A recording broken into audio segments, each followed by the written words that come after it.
CCA jump scare! Oh my golly, oh my gosh. Welcome back to CCA. I am Grace and Woo! I'm joined here tonight by Cygnus. Cygnus, say hi. Cygnus says hi. No way. How's it going, everyone?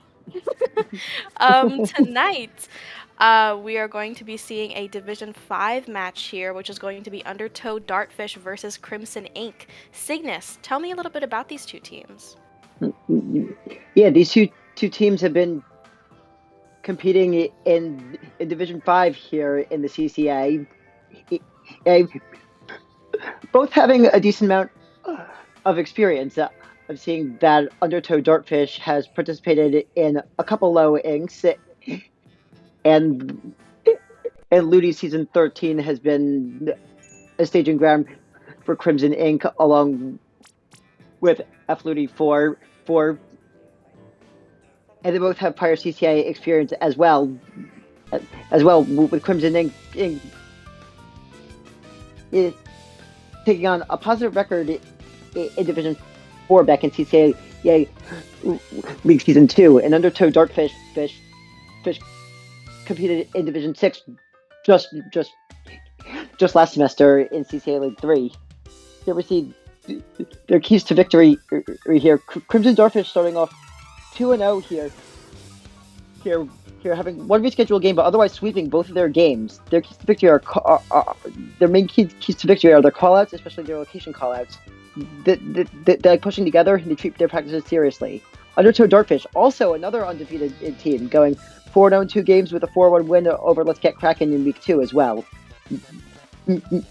Their keys to victory, they research their opponents and tailor their comps specifically to go against their enemies. They also have a pretty large team with some wide weapon specialties, and they practice frequency and put a lot of prep time in each match.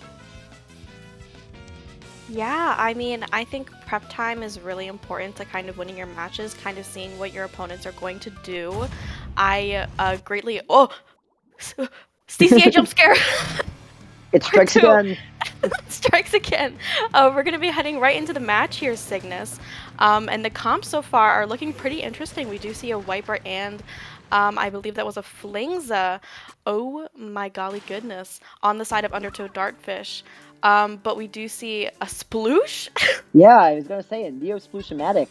That's very surprising to see. Listen, I'm here for it, Cygnus. I'm always here for funny picks here. We see the Splattershot Huffle try and get a pick here, but Crimson Ink is going to go 2 down in this opening. We see this Flingza kind of push up here with that end zap. The Wiper is going to swing around to the side, but the end zap is going to go down, but that stamp is going to come out to try and create some pressure. Yeah, but it unfortunately falls victim to a far too common Ultra Stamp moment of getting killed from the front. Here, as Yes, we see indeed. Crimson Ink taking the lead now having that Kraken moving out, protecting its teammates. Yeah, and I mean, I think coordinating with that Kraken is going to be so crucial to Crimson Ink's success here. We see that Zuka getting a pick, which is going to be amazing in securing that Yeah. first checkpoint for Crimson Ink. The Cooler is going to pop as well onto that tower. The Heavy Deco is putting in some great work, getting some paint down, and trying to push the front lines, doing another Kraken. Yeah. The second one that we've seen them do here, Cygnus. That Kraken just getting behind enemy line, just causing all sorts of chaos. If you have to focus on a Kraken, that's that much more time when you're not able to push on your objective, because you have to run away from the giant death squid just coming right at you. Yes, I do start screaming when the Kraken starts Yeah. charging me. Me as well. I definitely do Yeah. too. But it is nice to see Undertow Dartfish did not scream too much. Maybe we do not see their VCs, but they seem to be holding themselves pretty well, given that they did push down and get that first checkpoint down stat. There's going to be a 3-down situation for Crimson Ink here, and the last member is going to jump out that was a Sploosh. Sploosh man here, who is not on the Sploosh, is going to create some pressure here on the Wiper and stamping and comboing with that Inkjet from their teammate. Yep. Unfortunately, though, that Ultra Stamp, for the second time this game, going down to the front as Undertow Dartfish continues to pressure with their tendon missiles, as we see Crimson Ink trying to regain map control. Here, they had a very strong first push, followed by Undertow Dartfish regrouping well and making a strong counter push, taking control of mid. Both teams are down to 3 players here. However, Crimson Ink does have 2 specials going. as we see that Trizuka coming out and wreaking havoc. Yeah, I mean, Huffle here is really, really good at popping those Zukas at opportune moments for their team. We do see a member of Undertow Dartfish is going to go down here to that menacing Kraken again here from Yeah, Crimson Inc. Their push is just going to keep on going here, and they've threatened to take this next checkpoint. yeah, that was a very strong 2-on-1 with the splatter shot providing support for the Kraken to be able to do its thing without getting pushed away too much. As the Ultra Stiff for Undertow Dartfish going down again as Crimson Inc. takes game one in solid fashion. Yeah, I mean, Cygnus, they did a really good job there. I think pushing up a lot of their specials were super coordinated, and they were really good at letting Undertow Dartfish kind of take space, but being very good at kind of having rebuttals of their own when they did give them a little bit of wiggle room. We saw a lot of Krakens pop, which I am a fan of, but also not a fan of because I think that they're scary. But Yeah, this lovely, lovely replay here, I think, is going to catch maybe a kill here with the Kraken. Nope, but we do see the Kraken start. yeah, the Kraken and the splatter shot working together, forcing those 2-on-1s supporting each other. Just like I mentioned, I don't know, that coordination of taking team fight, getting that numbers advantage is so important. Where a phrase I love when it comes to Splatoon is good players win 1-on-1. Great players find the opportunity to take 2v1s and win those. And that's what Very Crimson true. Inc. That's what I saw a lot of from Crimson Inc. here. Yeah, I think a lot of that might come from their history together. I mean, they've played quite a bit. I mean, I think we're like in Ludi's season 14 now, but they did play Ludi's season 13 together, so they're quite veterans, honestly. They also appeared in CCA League, um, excuse me, season 2, and they were Div 4 and went 3-2 in groups. So, listen, Cygnus, they've been playing together for a long time, so they must be really great at coordinating, which I mean, we saw this game. Yes, definitely. Yeah, and coordination, I feel, is the most important aspect to doing well as a team playing Splatoon competitively. I mean, you can have all the skill in the world, but if you can't coordinate with your teammates, you're just four solo queue players going in on your own without backup against groups of opponents. You need that coordination if you want to do well. And Crimson Inc. has been showing that paying off a lot in game one. And now here in game two, we're going over to Rainmaker Inkblot Art Academy and seeing if Undertow Dartfish can adjust after that first game.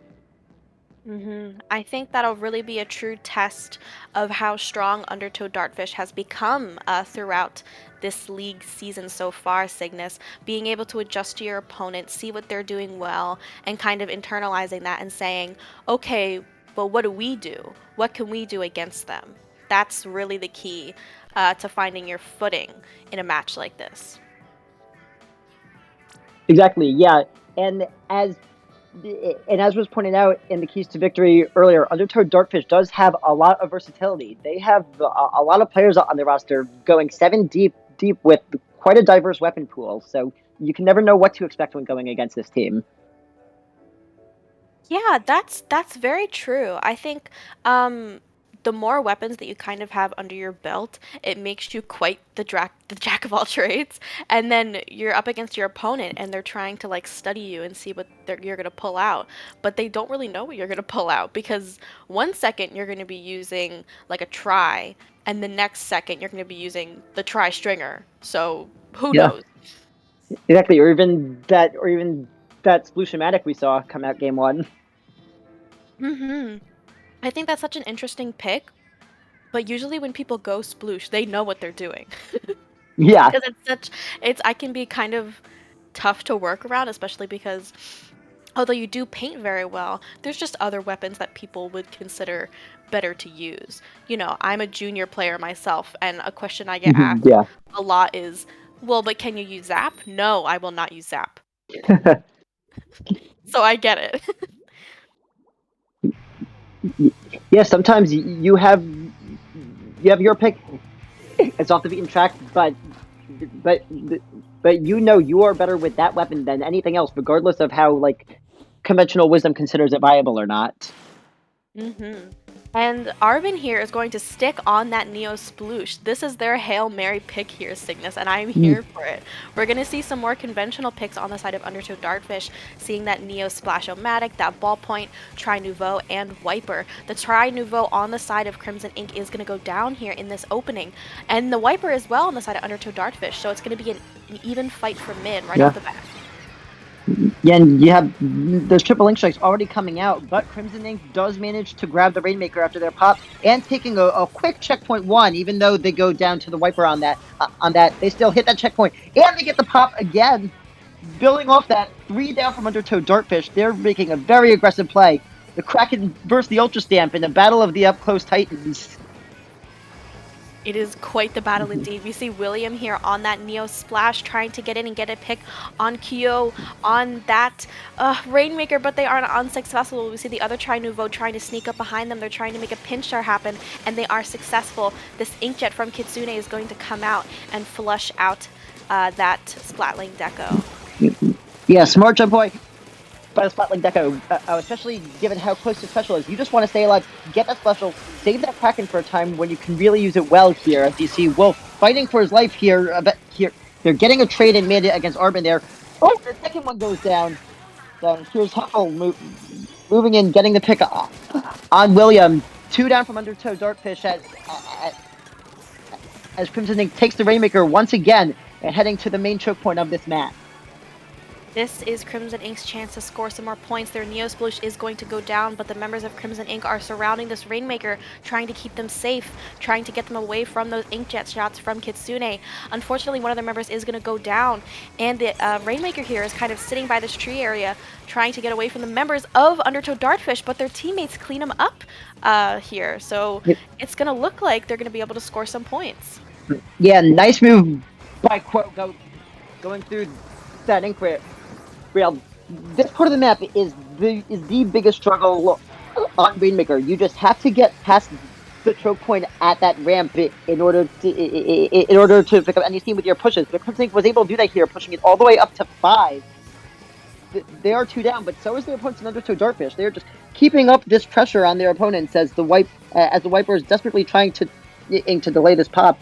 As we see Crimson Ink regrouping back on the plat before making their play. Yeah, I mean, we see the Splatling again holding a really strong position on the opponent's plat here, but 2 members are going to flank around Undertow Dartfish, getting a 2 down situation, trading out in the end, but Undertow Dartfish does not have the Rainmaker in their possession. They have to get this pop here, and they're at quite a disadvantage, having to push up all the way to 5 remaining to get the lead.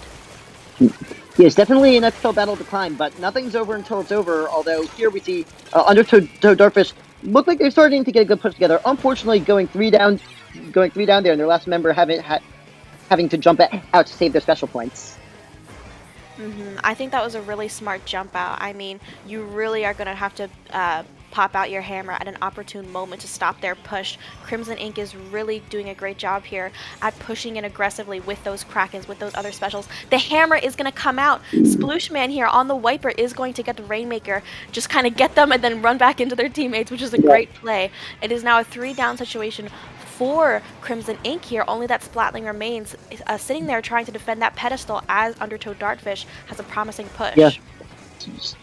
Sploosh-O-Matic almost got off a successful flank there, but the Wiper was able to catch them in the end. The Rainmaker is pelting that pedestal as Undertow Dartfish making a desperate run for that checkpoint, and they got it even though they go, but it's a 3 down versus 2 down. Very few players remaining up, but Crimson Ink does get the pop here as we're in the final minute of this game. That Sploosh is going to go down again, unfortunately, on the side of Crimson Ink, trying to defend their Rainmaker there. But 3, make that a wipe for Undertow Dartfish here. It looks like Crimson Ink is going to try to get some more points going up into that that ramp, trying to push up a little bit here. We see the Kraken come out again from this Splatling. This must be like their 80th Kraken this game, Cygnus. I mean, they are just really good at getting it. Yeah, they're definitely showing they're definitely showing how to get good use out of one of the lesser seen backline picks in this game with the heavy Splatling Deco. But between point sensor and heavy Splatling always being a good option, and showing how you can get aggressive, even with a weapon that's typically content to just hang in the back, using that crack and getting in there, and then using those partial charges to fend enemies off as you back up and create more space. The heavy splatling deco has been putting in a lot of good work for Crimson Inks so far in this set, as they take a 2-games-to-none lead. I mean, we see in this replay here, the members of Crimson Inc. with no paint in front of them are just ready to push up, and I think that's sets them apart from Undertow Dartfish in this set so far, and that's something that Undertow Dartfish has to kind of understand as a team and maybe learn from, honestly.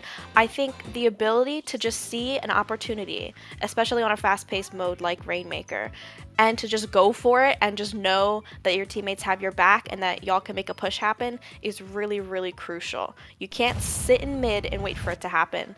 You kind of have to make it happen.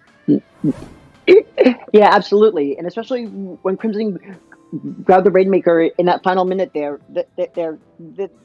they could have easily chosen to just hold back, try to stall the Rainmaker out, just keep it away from the enemy team. But instead, they trusted in themselves and their teammates' abilities, and they went in. They got aggressive once again, just keeping the Rainmaker in enemy territory.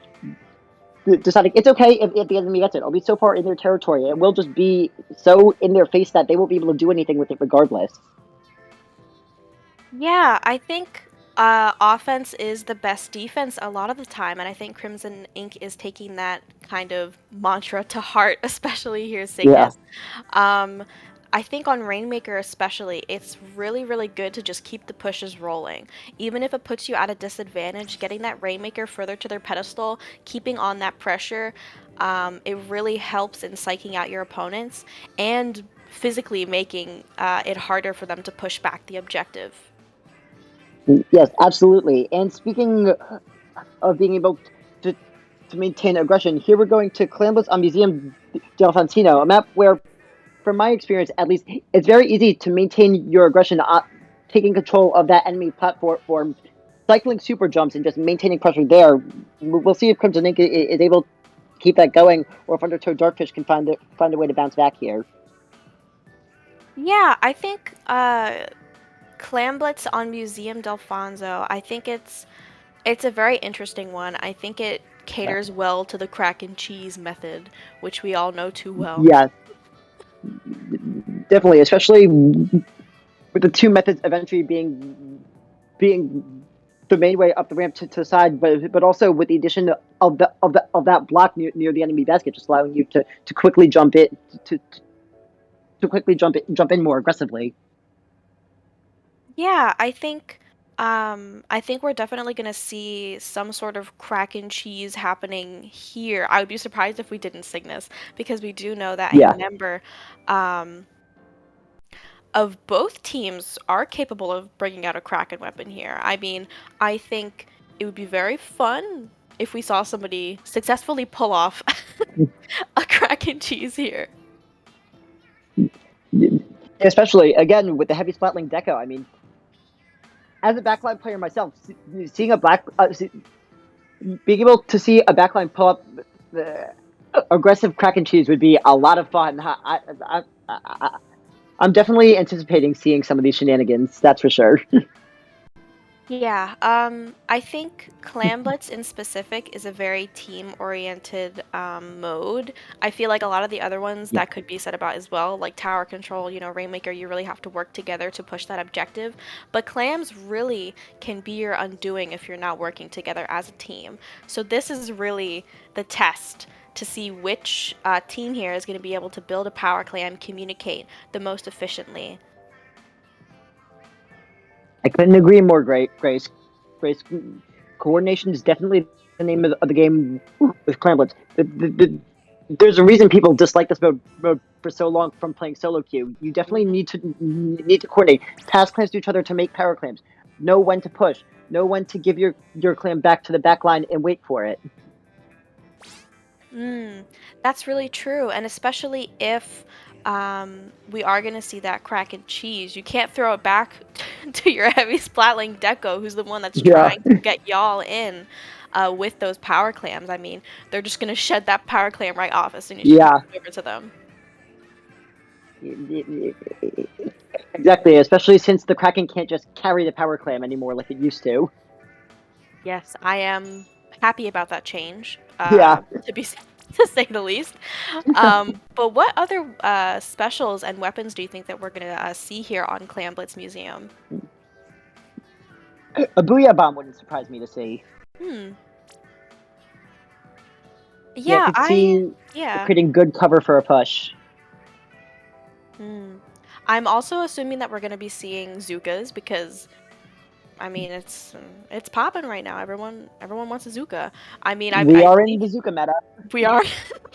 I believe both teams here have been running cooler as well. At least sometimes. I mean, we saw the Tri Nouveau on both teams specifically. So I'm assuming we're definitely going to see a cooler as well.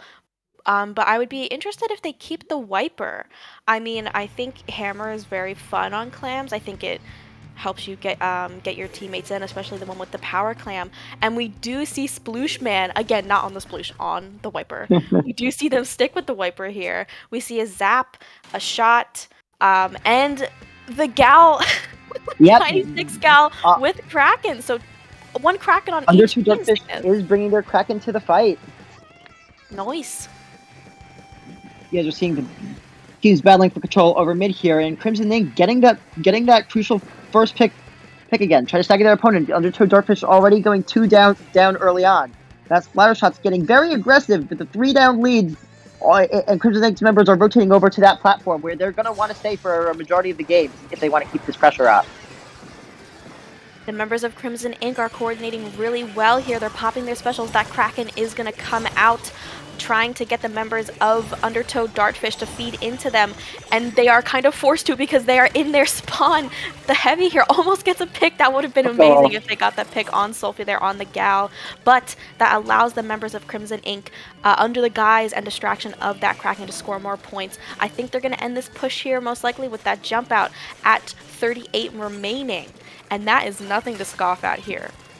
But yeah, that's a very strong first push.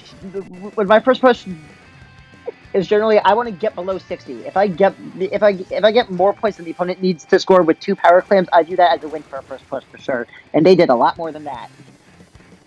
Crimson Ink here, as we've seen them do so far in this set, layering on that pressure they're doing here. They're going up onto this plat, but we do see Brenna over here. I see you, Brenna, on the end zap, kind of coming in here for that flank, but they don't need to because Splooshman here is going to get 3 picks, eliminating everybody on their plat and that ramp. This is going to be Undertow Dartfish's time here to push up, get mid, and get some clams of their own for their own push. Yeah, their priority first and foremost would be get map control, keep their opponents out of mid, and build up your clan economy. There's still about 3 minutes left. There's still about 3 minutes left in the game. Plenty of time. You just have to calm down and not get too impulsive with your pushes here. Indeed, that hammer would have been amazing in helping them get in, but we do see Arvin here. I mean, on that gal is putting in on the sploosh. So sorry, Arvin, did not mean to diss you there. On that Neo sploosh here, putting in a lot of work, getting those picks, and stopping Undertow Dartfish's push in its tracks. Yeah, man. Just every time I see an Ultra Stamp die from the front like that, I get so sad. I know. No buffs can save it. It's always gonna die. Yeah. Fortunately, as we see Wolf from Undertow Dartfish winning the battle of the Trizukas there and getting a pick on Crimson Ink. Crimson Ink does have their Kraken ready though. So as it is coming out here to support as they're pushing up to the enemy platform again. Yes, we see that Kraken go up there, enabling the Splatling to get up on that great, amazing play. I really, really like that. I mean, ending your Kraken in a position that really helps you and your teammates score more clams is huge. We see Arbin coming here with that other power clam, scoring it all the way down to 17 remaining. The shot as well is going to come up here to try and get some more clams, and they are successful, getting it all the way down to 8 remaining. If just a few more clams can come in from Crimson Ink, it will stop the match, but it looks like their push is going to die out here. But as I say that, the Sploosh does get a power clamp, but they cannot get there in time. Man, once again, the Kraken proving is that it's best serving as a distraction tool, forcing attention on you, allowing the other team members to advance as they please and push on the objective while the enemy players are just trying not to die. Yes, I mean, those Kraken plays have been really crucial in getting those pushes there. Oh, oh my gosh, Cygnus, that was one of the most insane plays I've ever Ooh. seen in my life. We saw the members of Undertow Oh, oh. Dartfish put up that wall. That 96 gal, they put up that wall on the spinner, enabling the shot here, Wolf, to get a pick with that Zuka. Yep. That was one of the cleanest combos I've Oh, ever seen in my life. Unfortunately, they cannot follow it up here in mid. They are going to go 2 down in an attempt of their push. We see Brenna here in mid fighting for their life with all that paint, but a surprise jump the in. clam jump. Arvin there is going to try to get a power claim, and they do get it in. And the members of Crimson Ink are coming up to score some more points, but that wall is going to shut them out. A very strong super jump. And that Kraken is just zeroing in on the power claims. Gets 2 picks once again. Coming in for more. The 3Vs eventually going down, but he got what he set out accomplished to do. He's respawning back. He could just build up another one. Hold on, as time is ticking to an end in this game. And Undertow Dartfish just have 2 power claims, but they're pushed all the way back. And that suicide score just breaks the barrier. Crimson Ink takes game 3. That was crazy. I do see Undertow Dartfish here kind of fighting back and seeing the cracks, whatever small cracks that there are in Crimson Ink's planning, though. One member of Crimson Ink has their Splatfest tee on.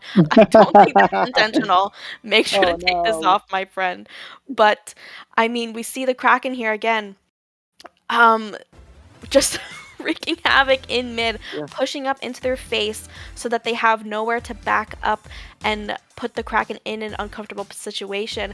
Although when they end their Kraken, they're basically guaranteed to die there, they still get 2 people, enabling their team to keep the pressure up. So every one of these Krakens were really, really effective by Crimson Ink.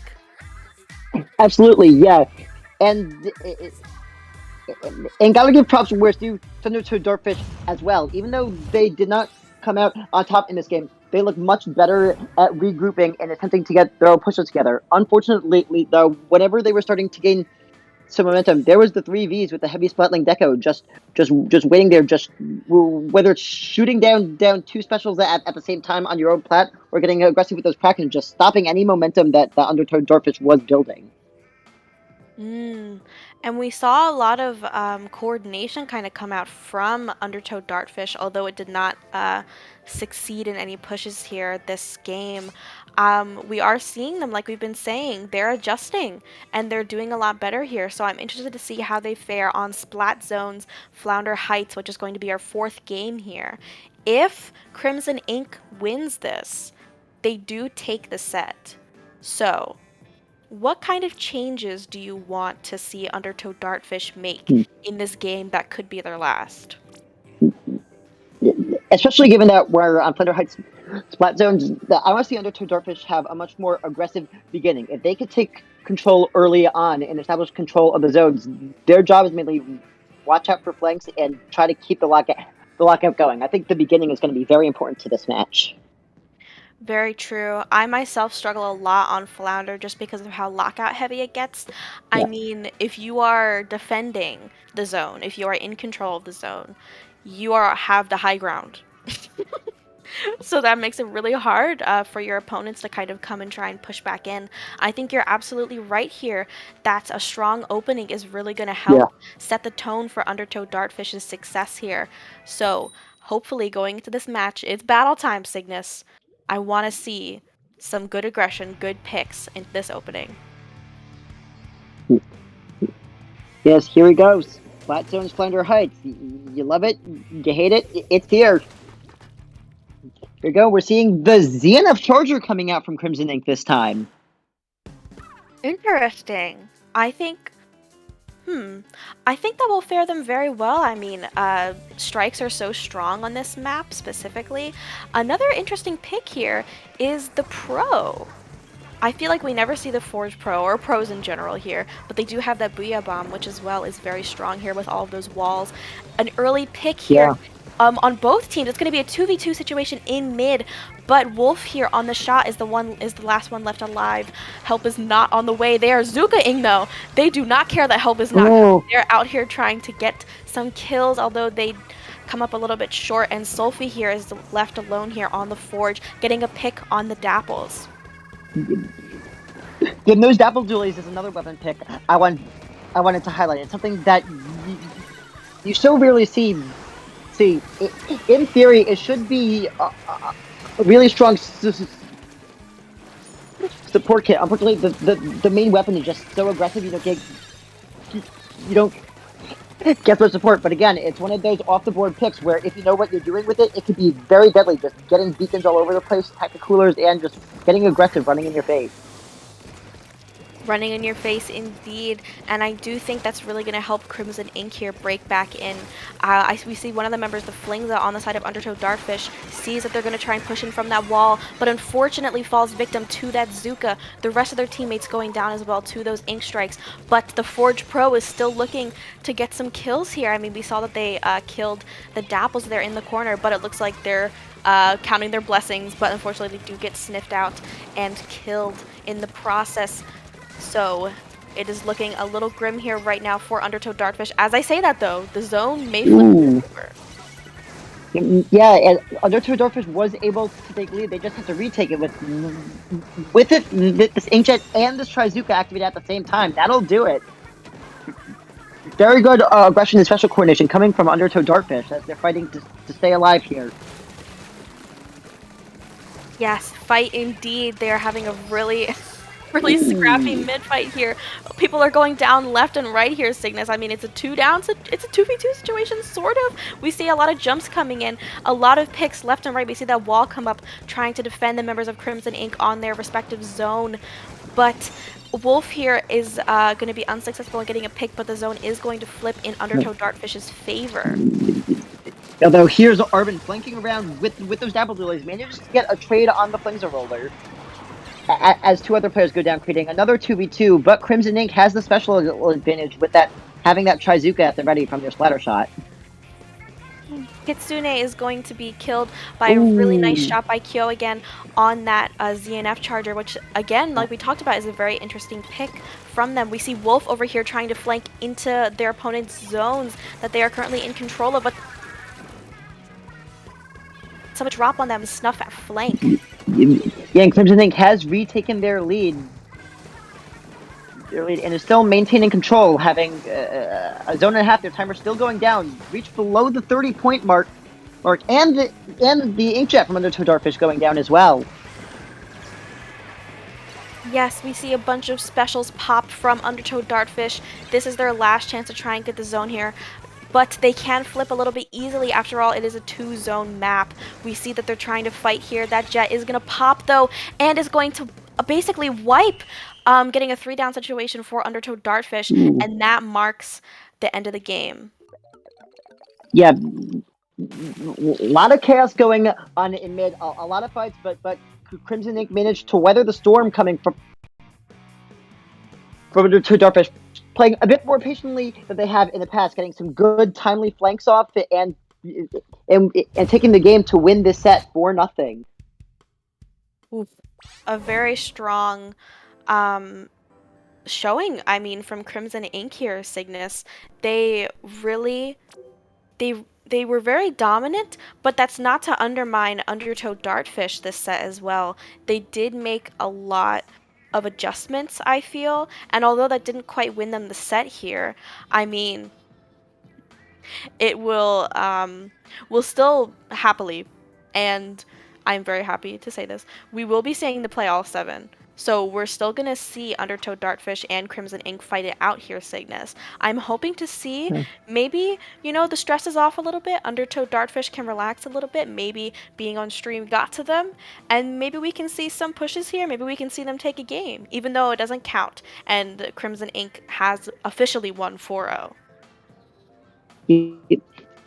Yes, these friendly games after set are over, always so much fun. I mean, you see teams experimenting, teams sometimes getting a bit funny with their comps for the content, but also So as you said sometimes now the pressure off. You see the team that fell behind in the main set, getting some wins out from under their belt, being able to play a bit looser or now, not having all that stress of watching yourself fall behind in the score, just getting able to play loose, have some fun with it.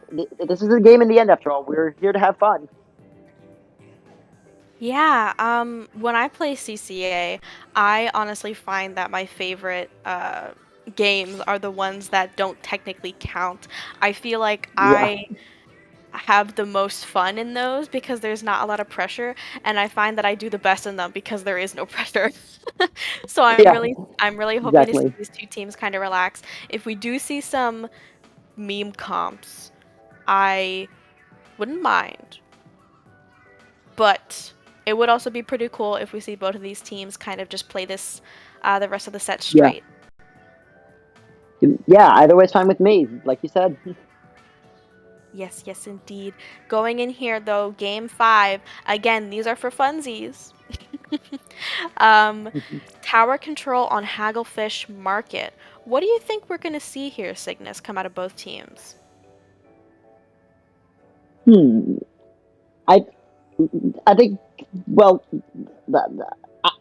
I know it's kind of obvious in the current state of Splatoon 3, but I'm definitely expecting some Trizukas. Yes. Sure, yep. Yeah, overall, I think when the tower goes up into the tent on the defender's left side, that's going to be the main contested area to watch out for heading in here, is my prediction. Indeed, indeed.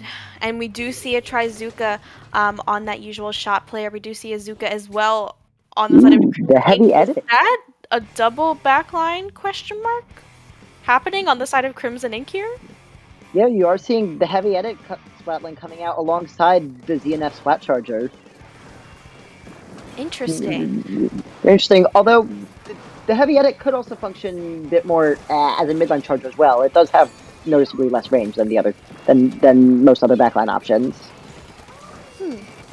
Something else that I just noticed in this opening Cygnus is that the sploosh main on the side of Crimson Ink here, Arbin, as soon as the match starts, they go and place down those beacons. And I think that that Yeah, must be really crucial in Crimson Ink's ability to really come back into mid and come back hard and swiftly. I mean, we see them here, we see this yeah, heavy edit trying to contest mid. There's three members though of Undertow Dartfish, and they do fall prey to that coordination, especially on of Kitsune on the Inkjet. it, yeah. No matter how good you are taking on a 1v3 situation, and rarely results in a positive outcome. W. Good job, Spider to Dartfish, getting all the members there focused on that one spot, just waiting for the opponent to come up to them there.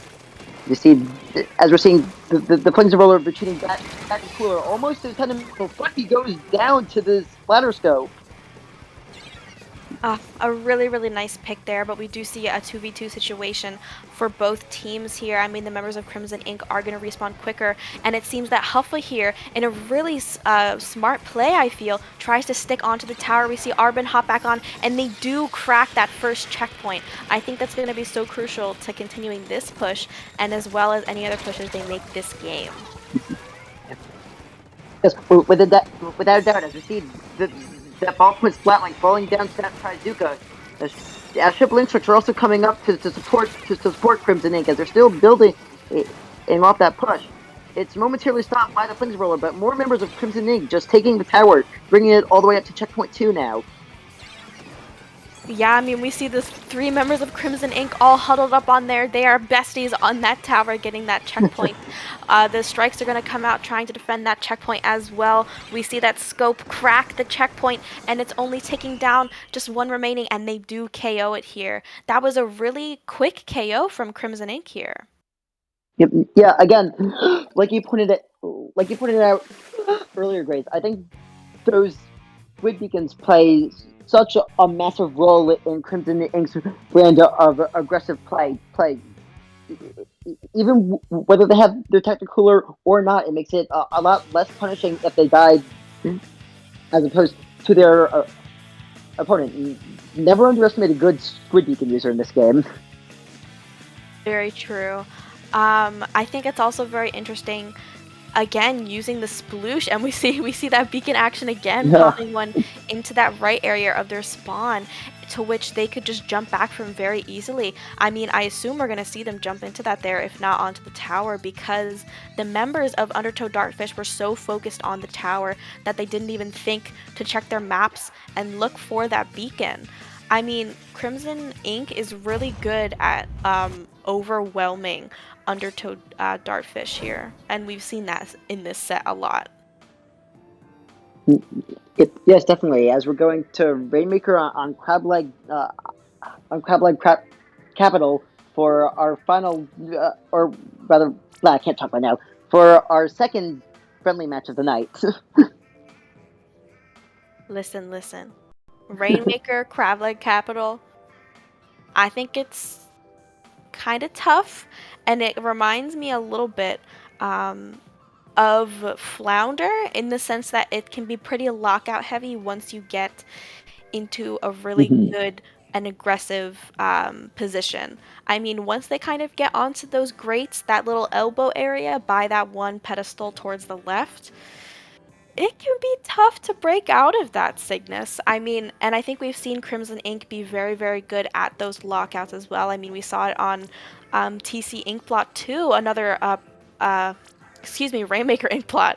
Um, that is can also be pretty lockout heavy. I mean, they have the potential to do it, but how do you think Undertow Dartfish is going to respond? I think one of the keys on this map is once you have the Rainmaker, you can take one checkpoint. But on this map in particular, don't be afraid to switch which route you're going for at any given moment. If you're trying for one checkpoint and the opponents are just they're locking down, you have the ample routes to get across and change plans. Go for the other checkpoint. Don't be too rigid in your planning here on this map. Yeah, I think that can really go for a lot of Rainmaker maps as well. Yeah. I mean, um, being able to switch up at a moment's notice here. But Cygnus, if you did not notice, Sploosh Man is on the sploosh. It's like Christmas, Cygnus. I am ecstatic. We are going to see them go down though, so that's my bad for calling them out. Commentator's curse striking there as Undertow Dartfish falling victim to a wipeout, and Crimson Ink takes the low checkpoint early on in this game. Yeah, I mean, getting a checkpoint already this early bodes very, very well for the next pushes here. We are going to hear that cooler pop, but I don't think the Rainmaker's going to go back and get that. Um, we see them push up here with the help of the Heavy Edit getting a trade, but that does mean that the Rainmaker is going to go down here, although we see that Evic get a pretty quick pop, but the members of Undertow Dartfish are not going to let them push it quite yet. Yeah, Undertow Dartfish has lost a lot of ground early, but after that first wipeout, they've been playing good defense. I like that trade coming from the ballpoint, and here they get a reset combined with the triple just getting off, getting a kill and dealing some damage to the Rainmaker shield as this game goes into a 2v2 territory. Yeesh. 2v2s on Rainmaker are especially tough because somebody could try and make a cheeky play and grab their Rainmaker, and you are at quite a disadvantage at trying to stop them here. Both teams are back up though, with the exception of that splash being down. The Hammer is going to come in here and get a really nice double, make that a triple Sploosh Man. You are definitely the Sploosh Man. Oh, I thought he got another splat there as well. Early on, as he's heading up to those grates to regroup as the Inkjet's coming out. The Undertow Dartfish is making their presence known here, but the wipeout happens yet again, taking a halt to their momentum. Yes, halting their momentum indeed. We see the members of Crimson Ink here pushing up, really trying to dedicatedly get up on that left area, but now that I say that, they fooled me as well as Undertow Dartfish. Wow. They were ill-equipped to defend that checkpoint by the grates, and they scored all the way to one remaining. Undertow Dartfish is going to have to make a KO push to win here. Yeah, we were talking about it earlier, but there was that flexibility in switching up your approaches, changing which route you're taking, and that did a good job confusing Undertow Dartfish there. Well done by Crimson by Crimson Ink, as they're pretty much content to play defense for the rest of the game now. Pretty much about 2 minutes left, and they got all the way to one. Undertow Dartfish needs a knockout to win. But Cygnus, I mean, knowing Crimson Ink, they are not satisfied unless they KO. I suspect that they're going to keep pushing here. As I say that, we do see the shot here from Crimson Ink get a double here, and somebody else cleans up that last push. Excuse me, that last pick there. I believe it was Arbin. Arbin going around for a flank. I think they're behind them right now. I don't know where Arbin went. I am also fearful for my life. Yeah, there's almost nothing scarier in this game than seeing a flank and then losing track of it. Indeed, indeed. Arbin there is going to be the one to clean up the members of Undertow Dartfish. That flank being such an amazing, tool in really helping Crimson Ink possibly get the KO here. Undertow Dartfish is equipped this time to stop a push here onto this right checkpoint, but there's nobody up to stop them, and Crimson Ink is going to get the KO. Just very well done by Crimson Ink. Unrelenting pressure. Even at times, it seemed Undertow Dartfish was going to be able to have a chance to score some points. You might think Crimson Ink was going to sit back and play defense, knowing they had a strong lead, but no, they just kept up the aggression. They wanted that knockout. Yeah, and I mean, like I said, knowing them, it makes sense. I mean, we saw that Arbin flank. I was fearful for my life as soon as I saw them flank around the side from behind around their spawn. I mean, as soon as you find out that Sploosh is flanking, you've really got to focus on it or else. And they found out what happened or else. Yeah, just if someone gets behind your line, if you lose track of them, as you said, just such a scary situation and to be in, especially given the overall design in 3, where the maps are very straight at all, making it a bit easier for flankers to be able to hide if they manage to pull it off.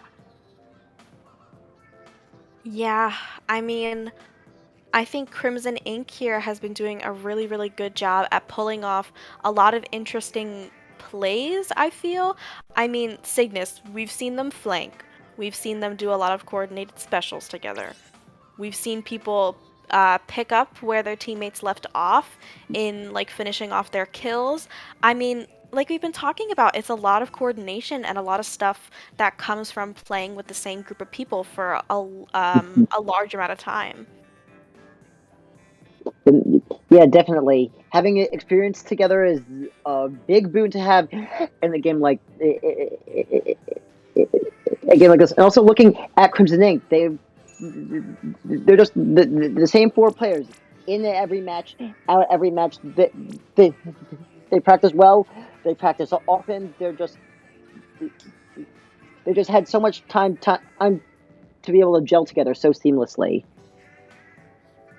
Yeah, I think something that really sets teams apart from other teams is when you can notice how quickly they're responding to what their fellow teammates are doing.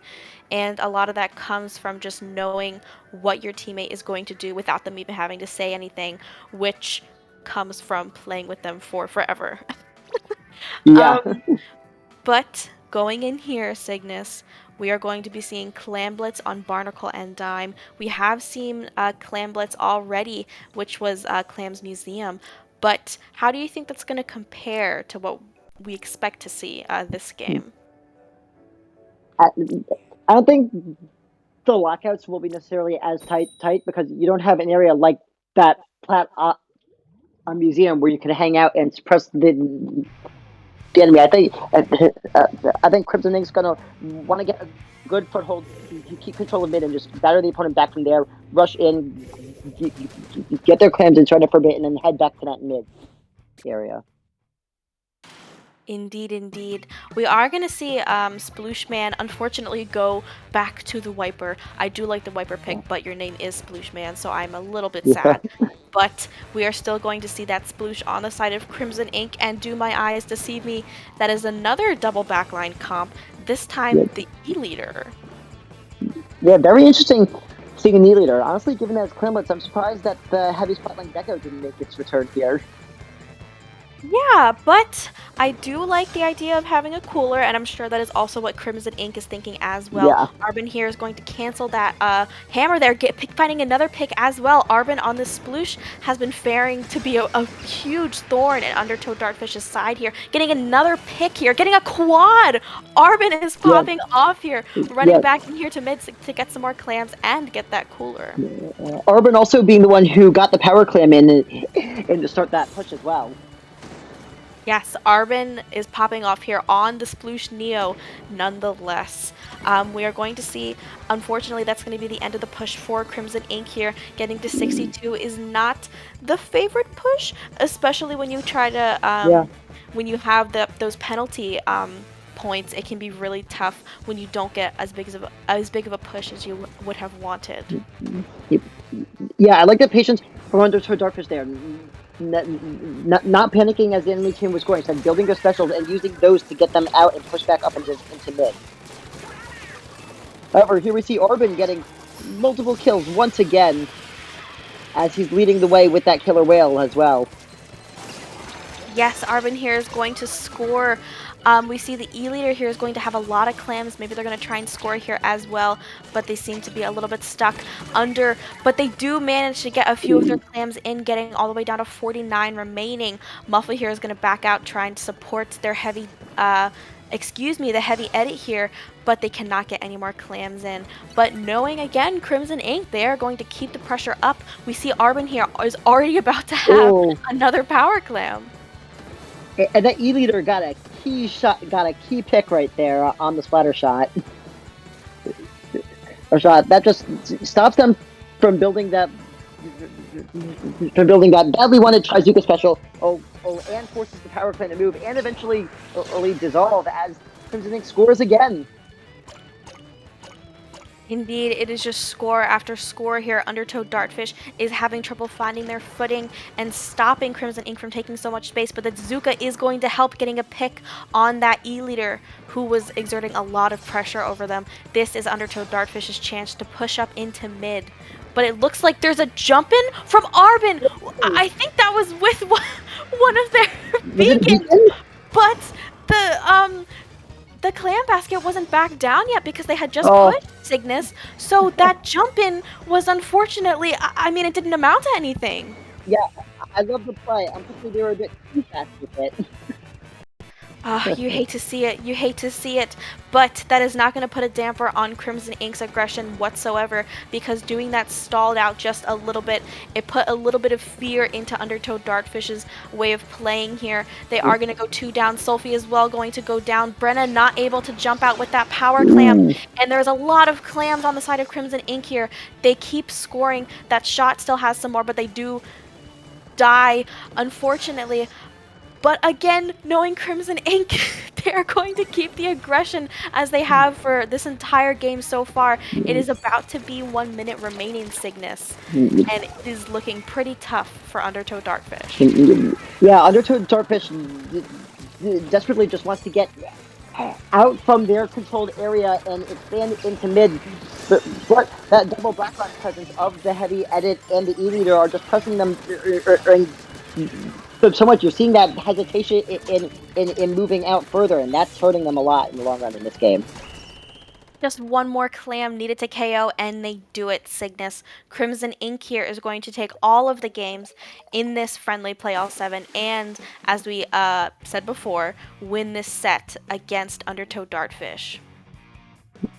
Yeah, just very, very well played. I love the aggression coming from Crimson Ink from the moment the set started to the moment, and they were just relentless, just pushing their opponents so much, using those beacons to get those jumps in, and just not giving up control for any long periods of time, keeping the momentum on their side.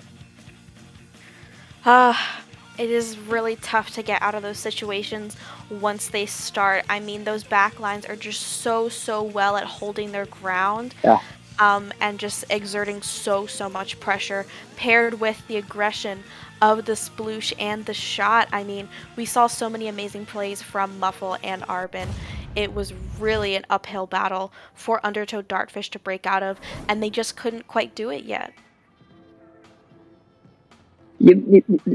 Yeah, from Undertow Dartfish's point of view, it's got to be a frustrating set. You had good moments. There were multiple times you were starting to get good pushes together, but, but that just unfortunately wasn't able to translate into any good momentum. As Crimson Ink just kept getting up in their faces and stopping them from getting anything more than the start of a lot of pushes. Congratulations to Crimson Ink for winning this set convincingly 4-0 here against Undertow Dartfish. Incredibly well played by both of these teams, though. Even though Definitely. yes, even though losing 0-4 can sting a little bit, there's always something to learn. So don't lose any thunder quite yet, Undertow Dartfish. You know, there's going to be other Yeah. opportunities for you. But Cygnus, our time is up. There's going to be another lovely, lovely match coming at you soon. Where can the people find you, Cygnus? Yep. Most of my presence is really in various Splatoon Discord servers. I'm around. I try to stay pretty active. Just chatting wherever, really. How about you, Grace? Well, you will see me many a times in, if you have heard of it, Inkling Performance Labs weekly tournament, Swimmer Sync. I am in the help desk trying to not rip my face off and claw my hair out. But no, more normally and more sanely, you can find me on Twitter at Tubnug. Do you have any socials you want to plug, Cygnus? Uh, I also have a Twitter, CygnusX1018. I'm not very active on it, though. I mainly lurk it and read stuff. That is very real, especially with the state of that app recently. Oh, But yeah, as we definitely. said, there's going to be another match coming at you here. It is going to be casted by the lovely Nito and Chai. It's going to be Div 4. So don't go anywhere, stick around. But we're going to be signing off for right now. Yep. Thank you for watching, everyone. And in CCA Splatoon, we'll be right back with another exciting stat.